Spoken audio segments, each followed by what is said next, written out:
Welcome to BRK news. నేను తరుణి.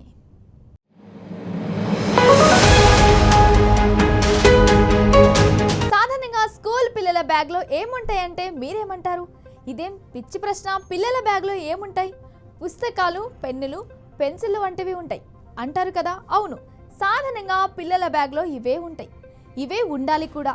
ఇంకా water bottle, lunch box సైతం ఉంటాయి. కానీ మనం ఇప్పుడు చూడబోయే విద్యార్థుల బ్యాగ్లో మాత్రం ఎవరు ఊహించని వస్తువులు దొరికాయి. ఇటీవలి కాలంలో పిల్లలు పిల్లల్లా ప్రవర్తించడం లేదు. చిన్న వయసులోనే బడుల్లోనే బరితెగింపు చర్యలకు పాల్పడుతున్నారు. కౌమార దశలోనే అమ్మాయిల పట్ల వ్యామోహం పెంచుకొని అసాంఘిక కార్యకలాపాలకు పాల్పడుతున్నారు.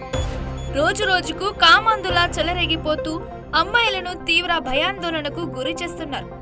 ఇందుకు ఉదాహరణ ఓ పాఠశాల విద్యార్థుల బ్యాగులో దొరికిన వస్తువులు చూస్తే దిమ్మ తిరిగిపోవాల్సిందే. మహారాష్ట్రలోని నాసిక్ ఘోటిలోని ఓ పాఠశాలలో ఇటీవలే ఉపాధ్యాయులు తనిఖీలు నిర్వహించారు.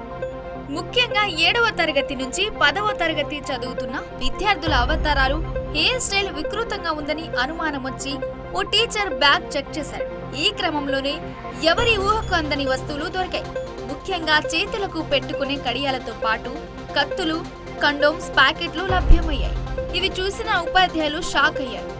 అదే విషయాన్ని పాఠశాల ప్రధాన ఉపాధ్యాయుడికి చెప్పగా ఆయన కూడా వాటిని చూసి విస్తుపోయారు. అసలు పిల్లలు ఇలాంటివి ఎందుకు తీసుకొస్తున్నారు, ఏవైనా నేరాలకు పాల్పడుతున్నారని తెలుసుకునే ప్రయత్నం చేస్తున్నారు. కాగా ప్రస్తుతం దీనికి సంబంధించిన వీడియో సోషల్ మీడియాలో వైరల్ అవుతుంది. పిల్లల పేరెంట్స్ కు పిలిపించి పిల్లలకు కౌన్సిలింగ్ ఇప్పించారు. ఇంకో విషయం ఏంటంటే, ఈ రకమైన వస్తువులు పిల్లల బ్యాగ్లో దొరకడం ఇదేం ఫస్ట్ టైం కాదట. తరచూ ఆ స్కూల్లో ఇలాంటి వస్తువులు దొరుకుతాయంట.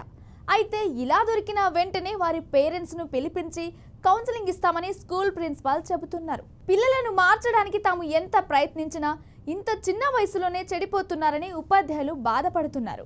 ఈ మధ్య కాలంలో తరచుగా ఈ సోదాలు చేస్తున్నామని, చేసిన ప్రతిసారి కొందరి బ్యాగుల్లో ఇలాంటివి లభ్యమవుతున్నాయని పాఠశాల ప్రిన్సిపాల్ వెల్లడించారు.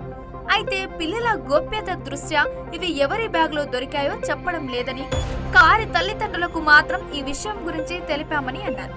పిల్లలు చేస్తున్న నేరాలు, వారి మనసులో దాగిన చెడు వ్యసనాల గురించి ఎవరికీ తెలియదని, వారి బ్యాగుల తనిఖీ చేస్తేనే వారు ఎలాంటి వాళ్ళో బయటపడుతుందని వ్యాఖ్యానించారు. అయితే అదే సమయంలో బ్యాగ్లో డ్రగ్స్ కూడా ఉన్నాయని పుకార్లు వచ్చాయి. అయితే ఈ విషయంపై పోలీసులు స్కూల్లోకి వచ్చి సదరు పిల్లల బ్యాగ్ చెక్ చేశారు. అయితే అందులో ఉన్నవి డ్రగ్స్ కాదని, అవి తంబాకు ప్యాకెట్లని పోలీసులు క్లారిటీ ఇచ్చారు. ఈ నిర్ణయాన్ని విద్యార్థుల తల్లిదండ్రులు కూడా స్వాగతించారు. పిల్లలను సక్రమమైన మార్గంలో నడిపించేందుకు పాఠశాల యాజమాన్యం తీసుకున్న చొరవ ప్రశంసించదగ్గదని పేర్కొన్నారు. తల్లిదండ్రుల తర్వాత పిల్లలకు క్రమశిక్షణ నేర్పించేందుకు కేవలం టీచర్లే అని వారు తెలిపారు. బ్యాగుల తనిఖీ కార్యక్రమానికి తమ మద్దతు ఎల్లప్పుడూ ఉంటుందని పేరెంట్స్ స్పష్టం చేశారు.